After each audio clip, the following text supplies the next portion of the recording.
Une autre petite vidéo pour s'entraîner. Donc là ici, donc même principe que précédemment sur la vidéo qu'on vient si vous avez pris le temps de la regarder juste avant.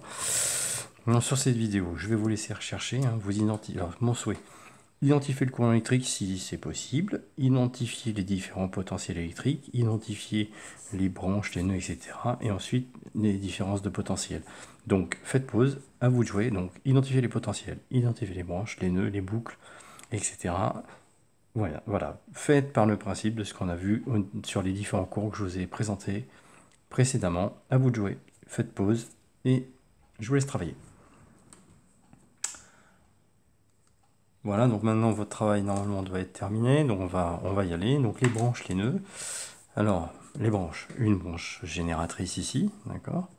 Donc ici une branche génératrice plus une branche réceptrice, donc 1 plus 1.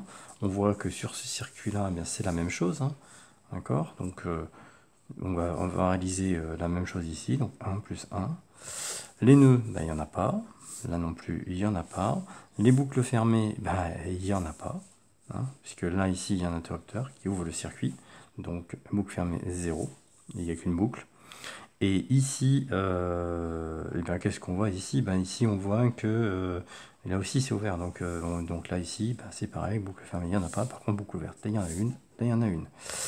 Maintenant, on va identifier les potentiels. Donc, les potentiels électriques, ici, j'ai le potentiel V+, qui va aller de là à là, V+, ou VA, comme vous voulez.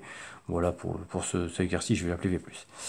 Ici, le potentiel V+, tant que je l'ai, je vais le faire sur ce schéma-là aussi, il va venir là. Je vous rappelle que le récepteur agit comme un conducteur. Il n'y a pas de circulation de courant possible. Hein, je posais la question, identifier les courants. Il n'y a pas de courant, hein, l'interrupteur ouvert. Même chose ici, l'interrupteur ouvert, donc il n'y a pas de circulation de courant possible. Donc, je vous rappelle que le récepteur n'agit pas comme un récepteur, c'est-à-dire qu'en réalité, il ne va pas convertir l'énergie électrique en une autre forme d'énergie puisqu'il n'y a pas de courant qui circule dedans. Donc, il va agir comme un conducteur. Donc, bing, il conduit le potentiel ici. Alors, je vais l'appeler V+, et ce potentiel V+, il va être conduit par l'ensemble des récepteurs auxquels il est connecté. Donc, les récepteurs qui agissent, j'insiste, comme des conducteurs de potentiel. Donc voilà, ils conduisent le potentiel, ils amènent le potentiel au fur et à mesure qu'on avance dans le circuit jusqu'à l'endroit où le circuit est ouvert. D'accord?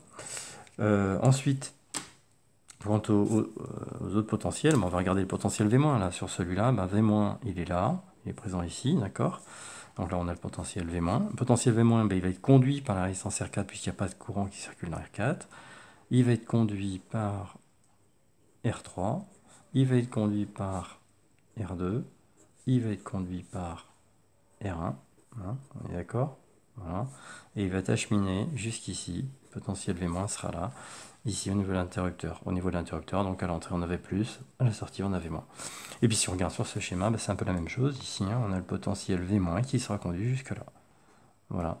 Donc après, si je veux flécher les tensions, ici, ma tension U, elle est là, entre V- et V+. Hein, je vous rappelle qu'elle va du plus petit vers le plus grand. Ici, même chose. Hein, d'accord, au niveau du générateur, la tension U va du plus petit vers le plus grand. Puis là, au niveau de l'interrupteur, elle va être dans ce sens. Hein, la tension, toujours la tension U, hein, puisque la différence de potentiel entre les deux, ici c'est U, donc entre plus et moins, c'est la tension U. Donc ici, entre plus et moins, c'est aussi la tension U. Et puis, si on considère qu'ici, on a le potentiel V+, ce qui est le cas, hein, c'est bien ça, on a bien le potentiel V+, la tension U, par contre, cette fois, on va la retrouver comme ça. D'accord? Donc, il va aller du plus petit vers le plus grand.